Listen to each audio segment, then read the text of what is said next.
챕터는 우리가 일상생활에서 가장 많이 사용하는 에너지 자원인 전력을 생산하는 방식에 대해서 다뤄보도록 하겠습니다. 자, 먼저 전기를 생산하는 방식은 주로 크게 세 가지로 나눠볼 수가 있어요. 네, 화력과 원자력, 수력 이렇게 세 가지로 나눠볼 수 있을 것 같습니다. 자, 화력은 앞서 이제 설명드렸던 것처럼 화석 연료를 이용해서 물을 끓인 다음에 그 수증기를 이용해서 터빈을 돌리는 거고요. 원자력은 우라늄을 핵분열시켜서 거기서 나오는 열로 물을 끓여서 증기로 터빈을 돌리는 것이고, 마지막 수력은 어떤 물을 큰 낙차를 이용해서 떨어뜨려 가지고 그걸로 터빈을 돌려서 발전하는 방식, 이렇게 이해를 해두시면 될 것 같아요. 자, 먼저 화력 발전을 보시면은 화력 발전에 이용되는 세 가지 화석 연료는 이제 석유, 그다음에 천연가스, 석탄이 되겠습니다. 보시면은 그래도 좀 이제 가격대가 좀 있어요. 그래서 이 세 가지 중에서 가장 비싼 석유는 이제 거의 이용이 좀 미약하고, 화력 발전에 있어서 가장 많이 이용되는 화석 연료는 아무래도 석탄이 되겠죠. 가장 싸니까요. 그래서 대부분 화력 발전에는 이런 화석 연료들이 사용된다, 이렇게 생각을 해두시면 될 것 같고요. 주로 이 안에서 석탄도 여러 가지 종류가 있거든요. 근데 주로 화력 발전에 이용되는 석탄은 우리나라에는 무연탄이 많은데, 아쉽게도 이런 무연탄보다는 대부분 이 역청탄이라고 하는 석탄이 주로 이용이 많이 됩니다. 이 역시 이제 해외에서 거의 대부분이 수입되고 있다라고 하는 사실을 알아두시면 될 것 같아요. 자, 화력 발전에 이용되는 양 순서대로 해보면 석탄, 천연가스, 석유 순이 되겠고요. 이 안에서는 역청탄이라고 하는 석탄의 종류가 화력 발전에 주로 이용된다 하고 알아두시면 될 것 같습니다. 자, 전량이 수입되고, 무연탄은 우리나라에서 생산이 되긴 하지만 역시나 경제성이 좀 떨어져서 대부분 수입을 한다 하는 걸 알아두시면 되겠고요. 자, 이런 화력 발전의 단점은요, 아무래도 화석 연료를 연소시켜서 물을 끓여야 되기 때문에 환경 오염의 문제가 있고요. 그다음에 원자력에 비해서는 연료비가 비싸다라고 하는 단점이 있겠습니다. 자, 화력발전소의 모습이에요. 보시면 이렇게 화석연료를 연소시켜서 발전을 하는 거기 때문에 매연이 많이, 온실가스가 많이 발생한다라고 하는 단점이 있겠고요. 자, 그리고 대기오염 물질을 많이 배출하는 그런 순서를 보시면은 화력발전소들이 굉장히 많이 들어있어요. 자, 화력발전소, 여기도 화력발전소, 여기도죠. 여기도 화력발전소, 화력발전소. 이렇게 나오다 보니까 웬만한 뭐 제철소라든지 석유화학 그런 공업단지보다도 더 많은 대기오염 물질을 배출하는 모습을 보실 수가 있습니다. 이런 것들이 좀 단점이 될 수가 있겠죠. 자, 화력발전의 장점은 그럼 뭐냐? 발전량을 조절할 수가 있어요. 그러니까 많이 떼고 싶으면 많이 떼서 전력을 많이 생산할 수가 있고, 조금 덜 해도 되겠다 싶으면은 안 떼우면 되는 거죠. 네. 그래서 조절이 용이하고요. 그리고 다른 발전 방식에 비해서 굉장히 건설 비용이 저렴합니다. 자, 그리고 입지 제약이 적어요.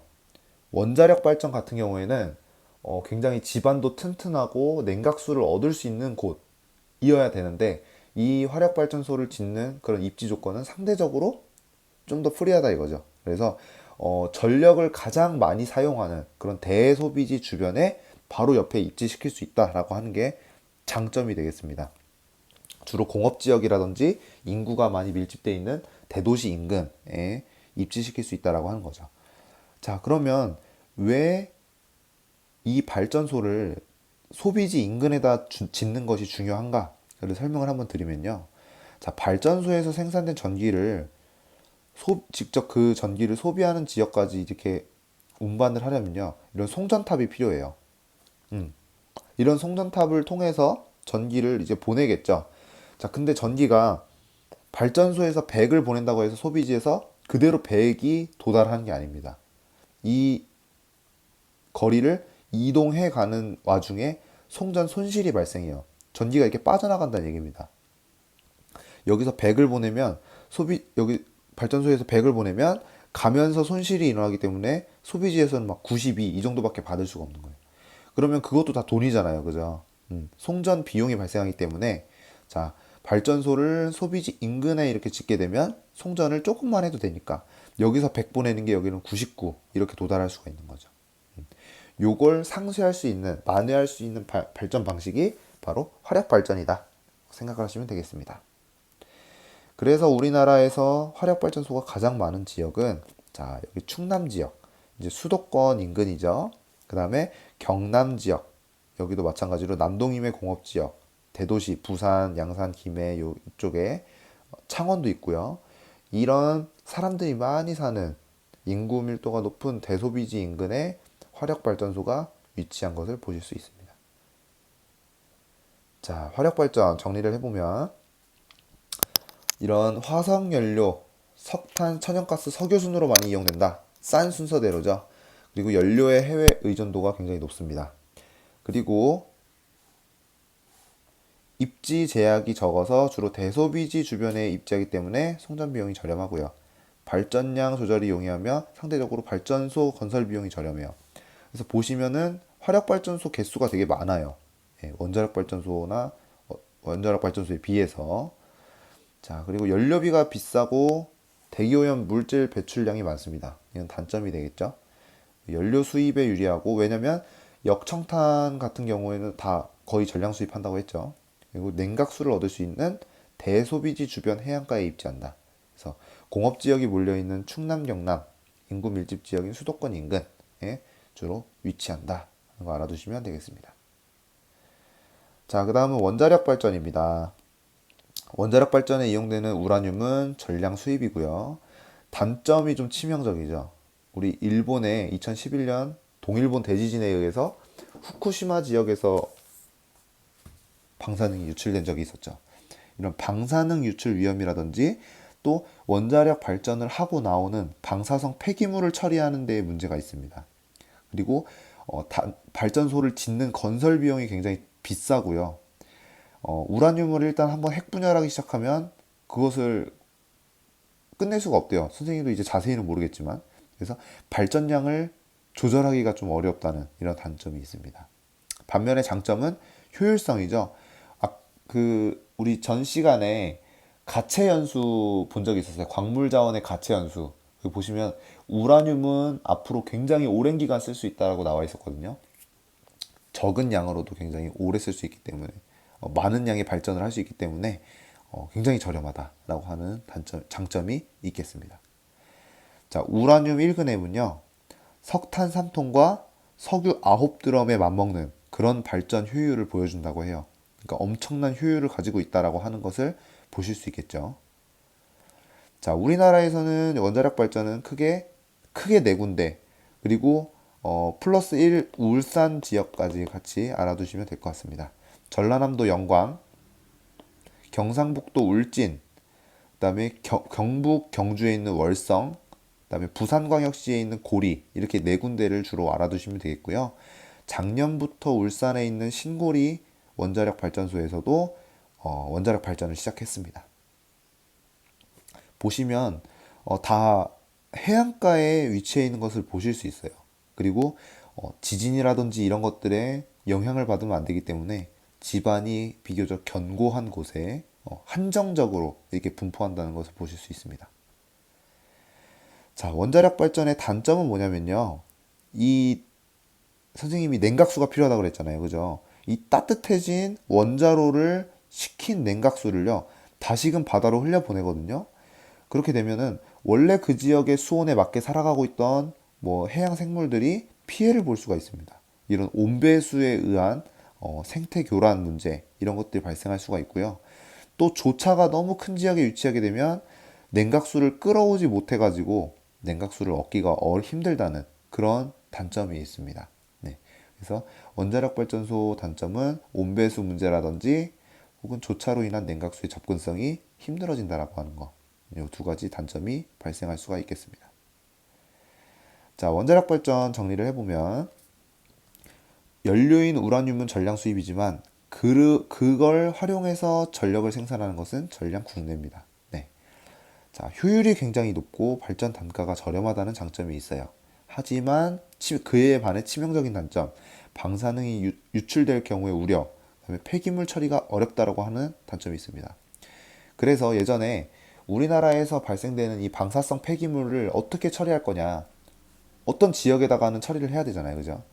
그래서 이것을 유치하는 지역에는 엄청난 이제 뭐 인센티브를 주겠다라고 해서 그것을 경주가 지원을 해가지고 현재 경주에 방사성 폐기물 처리장이 마련되어 있습니다. 경주는 이제 두 개가 다 있는 거죠. 원자력 발전소도 있고 방사성 폐기물 처리장도 함께 이제 위치한 그런 특수한 케이스인 걸 보실 수 있습니다. 자, 화력 발전에 비해서는 발전소 건설 비용이 되게 비싸고요. 핵 분열을 일단 시작하면 발전량 조절이 어렵습니다. 그리고 견고한 지반을 갖추고 냉각수가 풍부한 해안가에 입지를 해야 되기 때문에 입지 조건이 좀 제한적이고요. 그로 인해서 우리나라에는 부산, 경북 울진, 경북 경주, 호남의 전남 영광 요 네 군데 플러스 울산 광역시까지의 원자력 발전소가 위치한다 하는 거 알아두시면 되겠습니다. 그리고 이러한 요건을 뭐 고려했는지는 잘 모르겠는데요. 자, 예전에 선생님이 기후 단원 파트 공부할 때 우리 중위도 지역은 항상 서쪽으로 불어가는 편서풍이 존재한다고 말씀을 드렸어요. 자, 물론 뭐 국가에서 그렇게 고려는 했을 것 같진 않습니다만은 자, 원자력 발전소를 여기에 짓게 되면 원자력 발전소가 예를 들어서 진짜 최악의 경우에 폭발했어요. 그러면 편서풍을 타고 어떻게 되는 거예요? 이 오염물질이 우리나라를 그대로 관통하게 되는 거죠. 근데 반면에 동해안 지역에 이렇게 짓게 되면 우리나라는 피해를 비교적 덜 입고 이제 동해 쪽으로 편서풍을 타고 오염물질이 퍼져나갈 수 있는 거죠. 이런 것도 아마 조금 고려를 하지 않았을까 하는 생각이 듭니다. 그런데 이제 좀 무서운 거는요. 우리나라 서쪽에 어떤 나라가 있어요? 중국이 있죠. 중국의 인터넷을 찾아보시면 중국의 원자력 발전소들은 또 다 어디에 있냐? 예, 우리나라랑 똑같아요. 다 동해안 지역에 거의 입지합니다. 그래서 여기도 마찬가지로 중국에 있는 원자력 발전소가 폭발했을 때 이제 자국민의 피해를 고려할 수밖에 없으니까요. 네, 우리나라가 피해를 입을 수도 있다 하는 거죠. 네, 이런 생각을 한번 해봤습니다. 자, 그 다음은 수력 발전입니다. 네, 수력 발전은 연료비가 거의 들지 않죠. 뭐 비 내린 물을 모아놓는데 뭐 비 내리는데 돈 드는 게 아니니까요. 그리고 대기 오염 물질이 배출되지 않는다는 점이 장점이 되겠고요. 반면에 단점은 입지 제약이 많아요. 그래서 높은 산간 지역, 경사가 급한 산간 지역에 주로 입지를 시켜야 되다 보니까 소비지하고는 좀 거리가 많이 멀어지겠죠. 그러면서 송전 비용이 발생하기 때문에 그런 단점이 생길 수 있다라고 하는 점이 있겠고요. 그다음 발전소를 건설하는 비용이 좀 비싸고요. 발전량의 계절차가 커요. 우리나라는 주로 강수가 여름철에 집중되기 때문에 겨울에는 상대적으로 발전량이 좀 적어진다 하는 단점이 있겠고요. 그리고 우리나라는 강원도 지역 하면 삐쭉삐쭉한 산지가 많을 것 같지만 우리나라는 대체적으로 좀 오랫동안 침식을 많이 받아서 평탄해진 지형에 속합니다. 우리나라에서 제일 높은 산이 해발고도 2000m 근처라고 했어요. 세계적으로 높은 산들은 막 8000m까지도 가는데 그래서 저산성 산지가 많다 보니까 이런 낙차를 이용해서 하는 수력에 좀 비교적 유리하지는 않다는 그런 단점이 있습니다. 자, 이런 수력 발전의 방식에는 여러 가지가 있는데 먼저 양수식 발전이라고 하는 거는 양쪽에 물을 가둬놓고 하는 발전 방식이다 생각을 하시면 되겠습니다. 먼저 한쪽에서 이제 댐을 쌓아가지고 물을 모아놔요. 그런 다음에 큰 낙차를 얻기 위해서 이렇게 터널을 뚫어가지고 자, 이쪽은 상대적으로 이제 경사도가 좀 낮은 거죠. 자, 터널을 뚫어가지고 이렇게 물을 흘려보냅니다. 그럼 그 가운데에서 터빈이 돌면서 발전을 하겠죠. 자, 그런데 우리나라는 아시다시피 강수가 한정되어 있기 때문에 강수가 어떤 계절적으로 한정되어 있기 때문에 이 물을 그대로 그냥 흘려 보내는 것이 아니라 가둬 놓습니다. 자, 계속해서 이제 쓸 수 있게끔 모아 놓는 거죠. 자, 그런 다음에 이 물을 어떻게 하냐면 밤에는 사람들의 수요가 적어지기 때문에 심야전기라고 해가지고 전기값이 좀 싸지거든요. 그럼 그 심야전기를 이용해서 밤에 다시금 이 물을 이 위쪽으로 올려보냅니다. 그런 다음에 낮이 되면 어떻게 하는 거예요? 다시 흘려보내서 그 비싼 전기를 또 생산해내는 거죠. 네. 요 발전 방식을 우리는 양수식 발전이라고 합니다. 낮에는 발전을 하고 밤에는 그 물을 다시금 싼 심야 전기를 이용해서 다시금 경사가 높은 지역으로 올려보내는 발전 방식이 되겠죠. 자, 그 다음 유역 변경식 발전은 뭐냐? 요것은 자, 이렇게 보시게 되면은 경사가 완만해요. 이렇게 되면 터빈이 세게 돌기 어렵겠죠. 그래서 여기다 터널을 뚫어가지고 상대적으로 경사가 급한 지역으로 흘려보내는 겁니다. 그럼 터빈이 더 세게 돌면서 발전 효율이 높아지겠죠. 자, 이렇게 해서 여기로 흘려보낸 물을 낙차가 큰 지역으로 유역을 변경시켜서 흘려보내는 발전 방식을 유역 변경식 발전이라고 합니다. 낙차를 극복하기 위한 발전 방식이죠. 자, 수력 발전 정리를 해보게 되면요. 대부분 강수를 이용합니다. 우리나라는 여름에 강수가 집중되기 때문에 계절차가 크고 발전량 조절이 어렵습니다. 자, 연료비가 거의 들지 않는다는 건 장점이지만, 그리고 환경오염 물질이 배출되지 않는다는 점은 장점이지만, 소비지로부터는 멀어지기 때문에 송전 비용이 비쌉니다. 자, 그리고 댐을 건설하게 되면은 아무래도 그 상류 지역은 물에 잠겨요. 수몰 지역이 발생하고요. 그다음에 기후 변화를 초래한다라고 하는 단점이 있겠습니다. 그 물이 가득 고여 있게 되면 거기서 수증기가 계속 발생하고 안개가 많이 끼게 되는 거죠. 그래서 뭐 교통사고 같은 것도 발생하고 어떤 오염 물질과 결합해서 스모그 현상을 더 심화시키는 그런 부작용을 일으킬 수도 있겠습니다. 자, 그리고 입지가 굉장히 한정적이라고 했어요. 낙차가 큰 하천 중상류에 위치를 해야 되기 때문에 주로 강원도라든지 경상도 일대에 위치를 한다 하는 것들을 말씀드렸고요. 자, 우리나라는 대부분의 대하천이 경사가 완만하기 때문에 우리나라가 이런 지형이잖아요. 그죠? 물의 양이 많은 이 지역으로 댐을 이렇게 건설하자니 물의 양은 많아지지만 경사가 완만해서 큰 낙차를 얻을 수가 없죠. 그리고 강수도 여름철에 집중되기 때문에 수역 발전에는 좀 불리한 그런 특성을 가지고 있습니다. 그래서 이런 것들을 극복하기 위해서 유역 변경식 발전을 하거나 혹은 쓴 물을 계속 쓰는 거죠. 양수식 발전을 통해서 이런 단점을 극복하려는 모습을 보이고 있다라는 것을 알아봤습니다. 자, 발전 양식을 비교해 보자면요. 발전 설비라는 거는 얼마만큼 발전할 수 있는 그런 용량을 가지고 있느냐를 보는 겁니다. 발전 설비 용량은 화력이 가장 많고요. 그 다음 발전소 개수는 적지만 용량은 굉장히 커요. 원자력. 그 다음이 수력입니다. 자, 발전량을 보게 되면은 화력이 가장 많고요. 그 다음이 원자력, 그 다음이 수력이 되겠습니다. 그리고 이용률, 평상시에 얼마만큼 그 발전소를 돌리느냐를 알아보게 되면 원자력은 핵분열이 계속된다고 했죠. 그래서 이용률은 원자력이 가장 높고 그 다음이 화력, 그 다음이 수력이 되겠죠. 수력은 왜냐면 이제 한정돼 있기 때문에 이런 물을 얻을 수 있는 계절이 한정돼 있기 때문에 이용률이 크지는 않다라는 것을 볼 수가 있겠고요. 자, 그다음 연료의 해외 의존도, 우라늄은 전량 수입이라고 말씀드렸습니다. 그 다음이 화력, 수력은 우리나라에서 나오는 물로 그냥 사용하는 거니까요. 자, 마지막 이 특징은 전에 말씀드렸던 거 한 번 더 참고하시면 될 것 같습니다. 자, 그 다음 챕터는 에너지 자원에 대해서 설명을 드리도록 하겠습니다.